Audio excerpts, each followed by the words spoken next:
카페에서 읽다가 정말 오열하게 만든 작품이에요. 모해북. 안녕하세요. 모해북입니다. 오늘은 최은영, 김혜란, 성혜나 작가님의 책 5권을 소개하려고 합니다.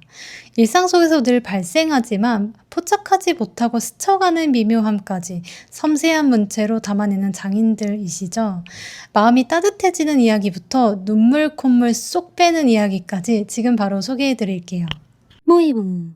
먼저 최은영 작가님의 아주 희미한 빛으로도입니다. 이 책은 어그러진 관계들의 모습을 섬세하게 조명한 7편의 단편을 수록하고 있어요. 모두 주옥 같았지만 그 중에서 답신만 살짝 소개해드릴게요. 답신은 카페에서 읽다가 정말 오열하게 만든 작품이에요. 책을 덮었는데도 눈물이 멈추지 않았어요. 그때 눈물 닦던 냅킨으로 콧물 닦고 콧물 닦던 냅킨으로 눈물 닦아서 얼굴에는 눈물 콧물이 다 범벅된 기억이 나요. 주변에서 무슨 사연이 있나 저를 이상하게 봤을 거예요. 여러분은 꼭 카페에서 보지 마시고 혼자만의 공간에서 보시길 추천드립니다. 이야기는 언니와 여동생 두 자매의 관계를 다루고 있어요.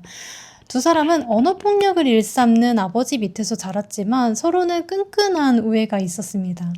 그런데 언니가 결혼을 하고 아이를 낳으면서 언니의 삶이 점점 불행해 보이자 동생은 언니를 지키고 싶어 하는 마음이 있어서 언니의 삶에 점차 개입하게 돼요. 그러다 언니가 남편에게 폭행을 당하는 장면을 보고는 참지 못하고 형부를 응징을 하게 되는데 그 일로 법정에 서게 됩니다. 하지만 언니는 동생의 기대와는 달리 동생을 위한 증언이 아니라 남편을 위한 증언을 선택했고 그로 인해 동생은 수감 생활을 하게 돼요. 동생은 언니의 아이를 많이 사랑했어요.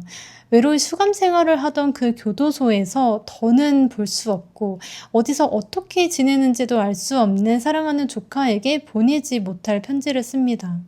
소설을 읽는 동안 정말 가슴이 아프고 슬픈데 후반부로 갈수록 그 모든 감정이 극에 달하게 돼요. 언니가 날 사랑하긴 했을까라는 의문을 갖던 동생이 결국 언니의 사랑을 깨닫게 되는 장면이 묘사돼요. 근데 그 장면이 정말 가슴을 울립니다. 특히 자매가 있는 분들이라면 눈물 없이는 읽기 힘든 작품이에요. 답시는 전달할 수도 없는 마음을 꾹꾹 눌러 담아 쓴 가슴 아픈 편지예요. 저는 바로 그 지점이 이 작품의 큰 울림이라고 느꼈습니다. 이 작가의 작품은 여운이 정말 깊게 남습니다. 이야기를 덮은 뒤에도 그 여운이 오래 이어져서 오히려 한 편의 긴 소설을 읽은 듯한 몰입감을 줘요. 그리고 말로 꺼내기도 글로 정리하기도 힘든 그런 애매하고 미묘한 경험들과 감정들이 있잖아요. 최은영 작가님은 그런 경험과 감정들을 현미경처럼 아주 세밀하게 포착해냅니다. 그래서 최은영 작가님의 책을 읽다 보면 묻어두었던 기억들이 불현듯 되살아나고 그날의 공기, 온도, 습도까지 아주 생생하게 느껴집니다. 이것이야말로 최은영 작가님만의 독보적인 힘이라고 생각해요. 다음 책은 김혜란 작가님의 안녕이라 그랬어입니다. 7편의 단편이 수록되어 있고 그중 저는 홈파티를 특히 재밌게 봤어요. 최근 저의 경험과 너무 비슷해서 소름이 돋았습니다. 홈파티의 주인공은 40대 배우 이연입니다. 이연은 후배를 따라 어떤 모임에 초대를 받아서 가게 돼요. 그 모임은 후배가 최고 경영자 과정에서 만난 사람들과 정기적으로 모이는 모임이고 그 모임의 일원은 명상센터 소장, 성형외과 의사, 법률회사 변호사, 그리고 호스트 5대표로 소위 잘 나가는 사람들이었어요. 모임에 가기 전에 후배는 이연에게 호스트인 5대표는 계산이 확실한 사람이야 라고 귀뜸해줍니다. 그렇게 이연과 후배는 모임에 도착했어요. 이연은 얼굴이 알려진 배우로서 실수하고 싶지 않아서 그 모임에서 술을 마시지 않았습니다. 그런 이연에게 오 대표는 찻잔에 커피를 내려줘요. 오 대표는 그 찻잔이 영국에서 80여 년 전 소량 생산되어 구하기 어려운 빈티지 찻잔이라고 소개합니다. 그리고 특별히 아끼는 손님에게만 내놓는다며 되게 이상한 부담을 주죠. 술자리가 무르익자 대화는 점차 돈 이야기로 흘러가요. 오 대표는 고아원에서 봉사활동을 하는데 고아원 아이들의 경제관념까지 도마 위에 올립니다. 고아원 아이들이 만 18세가 되면 자립정착금으로 500만 원을 받고 사회에 나가야 한다. 당신들이라면 그 돈을 어떻게 쓰시겠습니까? 변호사와 의사는 집 계약금이나 생활비로 쓰지 않겠냐. 그게 상식이지 라고 답해요. 그런데 오 대표는 아이들이 그 돈으로 명품 가방을 산다고 말하는 거예요. 그러자 이영과 후배를 제외한 다른 사람들은 금융 문맹이다, 금융 감수성이 없다 같은 말을 이어갑니다. 이현은 그 대화가 점차 불편해져요. 실수하고 싶지 않아서 술도 마시지 않았던 이현이 결국에 참지 못하고 꽤나 절제된 말투로 이렇게 이야기합니다. 아이들이 철없고 허영심이 있어서 그런 게 아니라 가난을 가장 잘 가릴 수 있어서 그런 게 아닐까요? 밥은 몰래 걸을 수 있어도 옷은 그럴 수 없으니까 그래서 그나마 가방으로 감추려는 거 아닐까요? 순간 분위기는 싸늘해집니다. 그 말을 끝으로 이현은 자리를 뜨려다가 그만 실수로 그 빈티지 찻잔을 깨트리고 말아요. 산산이 부서진 찻잔, 그리고 오 대표의 표정. 오 대표의 표정을 본 이현은 온몸이 굳습니다. 계산이 확실한 사람이라는 그 오 대표의 반응은 어땠을까요? 오 대표는 집을 나서는 이현에게 오늘 어떠셨어요? 라고 물어요. 이현은 웃으면서 오늘 너무 좋았습니다 라는 말을 반복해서 얘기해요. 저는 그게 이현만의 방식으로 오늘 이 자리가 얼마나 좋지 않았는지를 비틀어 표현한 장면처럼 느껴졌습니다. 이 찻잔은 결국엔 이현에게 환대이자 시험이었던 거죠. 특별히 아끼는 잔을 내놓는 건 환대지만 동시에 네가 이 자리에 어울리는 사람인지 보겠다라는 시험이기도 했죠. 또 내가 너를 이렇게 신경 쓴다라는 과시이기도 하고 깨지면 빚을 지게 되는 구조까지 포함되어 있었어요. 단순한 찻잔이 아니라 환대, 시험, 과시, 빚이 모두 얽힌 복합적인 상징물이었던 거죠. 오 대표로서는 어떻게 흘러가도 자기에게 유리한 판을 짜둔 셈이 아니었을까요? 저는 이 작품을 읽으면서 올해 초에 있었던 제 경험이랑 겹쳐져서 정말 소름 돋았어요. 저도 비슷한 모임에 간 적이 있는데 참석자는 저보다 20살가량 많은 어른 부부 두 쌍과 그중 한 부부의 고등학생 자녀였습니다. 저에게 직업이 뭐냐고 물으셔서 그 자리에서는 실제 직업을 말했지만 여기서는 예시로 뮤지컬 배우라고 얘기해 볼게요. 그러자 자기들도 뮤지컬 쪽에 아는 사람이 있다면서 지인 과시를 하는 거예요. 그런데 사실은 뮤지컬과는 전혀 상관없는 분들이었어요. 그리고 공연에 초대해 달라더니 공짜 티켓 나오지 않냐면서 공짜 티켓 달라는 말을 서슴없이 하시더라고요. 또 제가 그 당시 준비하고 있던 창작물이 있다는 얘기가 나왔었는데 궁금하다면서 보여달라고 하시는 거예요. 휴대폰에 제대로 된 자료가 없다고 했는데도 아무렇게나 찍힌 거라도 괜찮으니까 보여줘 막 이래서 결국 마지못해 보여드렸거든요. 그랬더니 나는 별로야, 좀 아쉽다 하면서 자기들끼리 대놓고 평가를 하는 거예요. 근데 한두 번이 아니고 계속 그렇게 얘기하니까 옆에 있던 고등학생 자녀가 보다 못해 귀까지 빨개져서는 제발 그만해라고 부모님을 말릴 정도였어요. 저는 그 불편한 태도와 무례한 말들에 시달리면서도 끝까지 자리를 지켰고 나가면서 홈파티에 이영과 똑같이 오늘 너무 좋았습니다 라고 웃으면서 반복해서 말했거든요. 하지만 집에 도착해서는 눈물이 터져 나왔죠.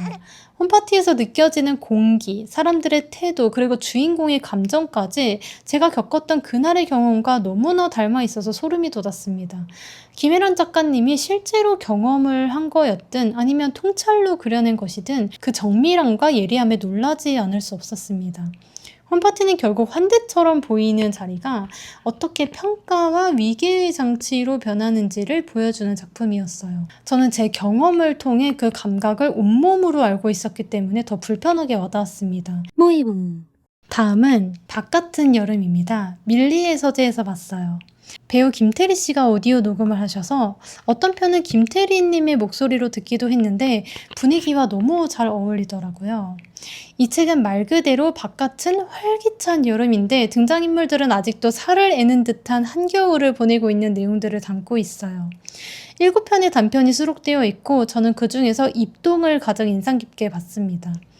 어떤 부부가 2번의 유산을 통해서 아이를 힘겹게 가졌는데 그 아이를 그만 사고로 잃게 됩니다.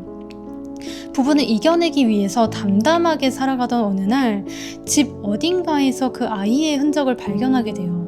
그 순간 부부가 결국 무너지고 울음을 터뜨립니다. 저도 책을 읽다가 같이 어깨를 들썩이면서 울었어요. 이 작품은 단순히 아이를 잃은 슬픔만 그려내지 않았고 그 보험금을 수령하는 과정까지 아주 현실적으로 묘사했습니다. 냉정한 절차가 오히려 더 끔찍하고 가슴을 후벼 팠어요. 그런데 이게 이 부부만의 아픔이 아니라 실제로 우리 사회에서도 벌어지는 현실이잖아요. 사랑하는 이를 잃은 사람들에게는 숨쉬는 일조차 버거운데 제도는 눈물이나 감정 대신 보상액 같은 숫자를 묻습니다. 그 순간 슬픔은 보험금 액수로 환산돼 버리죠. 기메라는 바로 그 모순을 찌르면서 상실이 돈과 서류라는 차가운 언어 속에서 어떻게 더 잔인하게 확인되는지를 보여줍니다. 바깥은 여름은 이런 식으로 각기 다른 형태의 상실을 다루고 있어요. 그래서 읽는 내내 마음이 아리고 오랫도록 쓸쓸함이 남지만 마주하고 싶지 않은 상실들을 보고 있으니 마음이 너무 불편하기도 했습니다. 그 불편함이 김혜란 작가가 독자에게 건네는 힘이기도 하고 우리가 외면하고 싶던 현실을 끝내 마주하게 만드는 방식이라고도 생각했습니다. 저는 오늘 소개해드린 김혜란 작가님 두 책 중에서는 개인적으로는 안녕이라 그랬어가 훨씬 좋았습니다. 신영철 평론가님이 이 책을 두고 김혜란은 오랫동안 사회약자였고 이제야말로 유감없이 그렇다라고 주장할 것이다 라고 말을 했는데요. 저도 다 읽고 나서 그 말에 공감했습니다. 이 책은 한 개인의 사적인 이야기 같지만 그 사람이 놓인 현실과 환경까지 함께 보여줍니다. 그래서 개인의 아픔이 단순히 그 사람만의 문제가 아니라 우리 사회 전체가 안고 있는 문제라는 걸 자연스럽게 느끼게 해요. 직접적으로 사회 문제를 말하지 않아도 인물의 감정을 따라가다 보면 어느 순간 사회의 풍경이 겹쳐 보이는 거예요. 그래서 읽는 내내 공감하면서도 묘한 불편함이 남습니다. 마지막은 성혜나 작가님의 책입니다. 사실 저는 이 혼모노가 정말 좋았어요. 일상에 숨어있는 위선을 날카롭게 꼬집었다는 점에서 강렬한 인상을 받았습니다. 그렇기 때문에 뭔가 서정적인 분위기를 담고 있는 전작들을 읽기가 망설여졌습니다.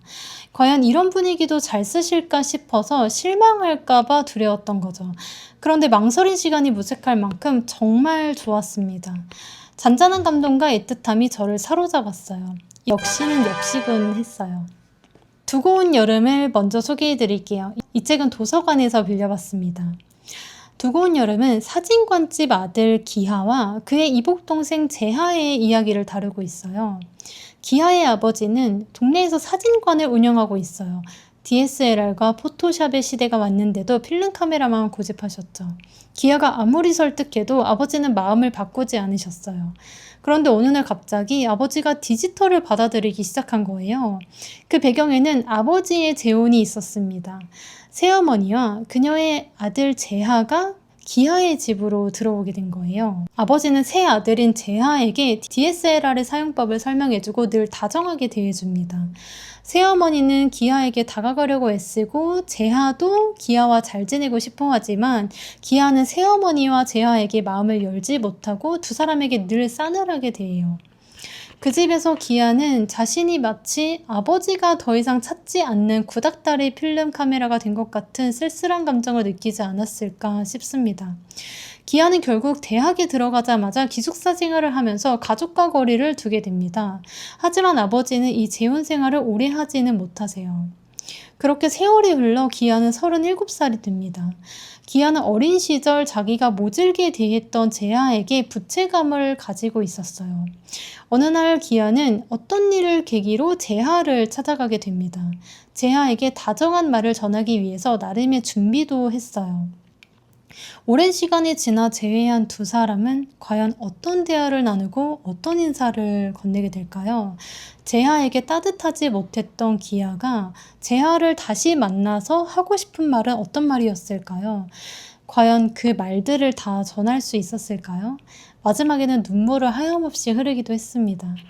그리고 자연스럽게 나의 두고 온 여름은 무엇이었을까라는 질문을 던지게 돼요. 스쳐간 연인들, 붙잡지 못했던 순간들, 애써 외면했던 관계들이 떠올랐습니다. 그리고 그것을 통틀어 그냥 과거라고 부르기보다는 두고 온 여름이라고 말했을 때 그 기억들이 전혀 다른 온도로 다가왔습니다. 다음은 빛을 거두면 빛입니다. 7편의 단편이 수록되어 있는데 그 중에서도 저는 언두, 소돔의 친밀한 혈육들, 오케이 부모 이렇게 세 작품이 인상 깊었어요. 이 세 작품은 공통적으로 성인아 작가님 특유의 찝찝하게 끝내는 결을 보여주는데요. 혼모노처럼 열린 결말로 남기보다는 메시지가 좀 더 뚜렷하게 드러나 있어요. 그래서 혼모노가 아리송하게 느껴졌던 분들이라면 아마 이 세 작품은 훨씬 흥미롭게 읽으시지 않을까 싶습니다. 먼저 언두를 소개해 드릴게요. 주인공 유수의 남자친구는 귀가 들리지 않는 할머니를 모시고 살아요. 남자친구가 직장일로 바빠지면서 유수가 그의 할머니를 대신 돌봐드리는 날이 자주 생깁니다. 어느 날 남자친구 할머니 집에 초인등이 고장이 나요. 일반 가정집에는 손님이 초인종을 누르잖아요. 그런데 이 초인등은 청각장애를 가진 분들을 위해서 시각적으로 그 역할을 대신 해주는 거예요. 그런데 이 초인등이 망가지니까 남자친구의 할머니가 시각적인 신호를 받지 못해서 자주 깜짝 놀라게 돼요. 유수가 그 초인등을 고치기 위해 할머니 집에 갔는데 글쎄 귀가 들리지 않는다는 할머니가 노래에 맞춰서 몸을 흔들고 계시는 거예요. 귀가 들리지 않는다는 할머니가. 그 장면을 보는 순간 섬뜩했습니다. 저는 작가님이 잔잔한 분위기에 이런 장치를 넣어놨다는 것이 너무 재밌고 성인화스럽다고 느꼈어요. 공포소설을 쓰시면 정말 큰일 내실 것 같다는 생각이 듭니다. 그런데 사실 이것보다도 더 중요한 포인트가 있어요. 바로 유수와 남자친구의 관계입니다. 유수가 남자친구의 할머니를 대신 돌봐야 한다는 것이 그들의 관계에 지속적으로 영향을 미치게 돼요. 이러한 환경은 결국 유수의 어떤 선택으로 이어지게 됩니다. 작품은 유수의 그 선택에 대한 평가를 독자에게 고민하게 만들어요. 그 과정에서 결국 독자는 자신을 되돌아보고 반성하게 만들죠. 독자에게 생각을 넘기게 되는 그런 부분들이 혼모노와도 유사하다고 생각했습니다. 다음으로 재밌게 본 작품은 소돔의 친밀한 혈육들입니다. 이 작품 역시 굉장히 재밌고 생각할 문제를 확실하게 던져줘요. 주인공은 취미로 캠코더를 하나 장만합니다. 그걸 본 주인공의 친구가 자신의 할아버지 생신 파티를 촬영해달라고 제안해요. 그렇게 주인공은 카메라맨으로 그 파티에 참석하게 됩니다. 그 파티에는 주인공뿐 아니라 도검을 감정하는 감별사도 초대를 받아요. 할아버지 집에는 고종 때부터 갑오로 내려온 도검이 있습니다. 얼마나 귀하게 여기셨는지 집에 화재가 났을 때도 할아버지가 불길 속으로 뛰어들어 그 검을 구해오셨을 정도였어요. 할아버지는 자신감에 차서 그 도검을 감별사에게 감정해달라고 부탁합니다. 감별사는 그 도검을 유심히 보더니 뜻밖의 평가를 내려요. 그 모든 것을 기록하고 있던 주인공의 카메라, 그 뒤 상황은 어떻게 흘러갔을까요? 상당히 재밌으니까 결말은 꼭 책에서 확인해 보시길 바랍니다. 묵직한 여운을 남기는 작품이었어요. 전체적으로 성인아 작가님의 책들은 세련되고 젊은 감각이 돋보였습니다. 곳곳에서 느껴지는 날카로움과 찝찝함 속에서 오는 독보적인 매력도 확실했어요. 혼모노에서도 느꼈지만 성인아 작가님은 다양한 인물과 소재를 다루면서 폭넓은 분야에 관심과 조예가 깊다는 게 느껴졌어요. 그래서 앞으로 어떤 방향으로 확장해 나갈지 정말 기대가 많이 되는 작가님입니다. 제가 세 작가님의 책을 이어서 읽다 보니 서로 다른 작가인데도 묘하게 비슷한 결이 느껴지더라고요. 먼저 추리소설과 같이 특별한 사건을 다루는 것이 아닌 늘 옆에 있는 우리의 일상을 주제로 한다는 것인데 그럼에도 몰입이 정말 잘 됐습니다. 평범한 일상 속에서 발생하는 균열을 포착하고 세심한 문체로 풀어 통찰과 깊이의 감탄을 자아냅니다. 특히 강조하고 싶은 것은 섬세함인데요. 말로 다 표현하기 힘든 그 애매한 감정들을 정말 잘 풀어냅니다. 왜 사소한 행동이나 침묵 같은 것들이 공기를 미묘하게 변화시킬 때가 있잖아요. 그런 순간들마저 글로 표현할 수 있다는 것이 정말 놀라웠습니다. 마지막으로는 단편인데도 감정의 밀도가 꽉 차 있다는 겁니다. 그래서 짧은 분량에도 감정이 복받쳐 오르게 만들어요. 어떤 작품에서는 잊혀졌던 과거의 경험까지 떠오르게 하고 공감하게 만듭니다. 어디까지나 저의 개인적인 생각이니 재밌게 들어주시고 다른 의견이 있으시다면 함께 나눠주셔도 좋겠습니다. 오늘은 제가 이렇게 좋아하는 세 작가님의 작품을 소개해드렸어요. 읽고 나면 단순히 재미를 넘어서 제 삶과 기억을 다시 돌아보게 만드는 힘이 있었습니다. 여러분들도 책을 덮고 나면 자신만의 기억과 감정이 하나둘 떠오르실 거예요. 제가 오늘 소개해드린 책 중에 이 쇼코의 미소까지 포함하여 아직 읽어보지 않은 작품이 있다면 추천드립니다. 다음에도 재밌는 책 리뷰로 돌아올게요. 감사합니다.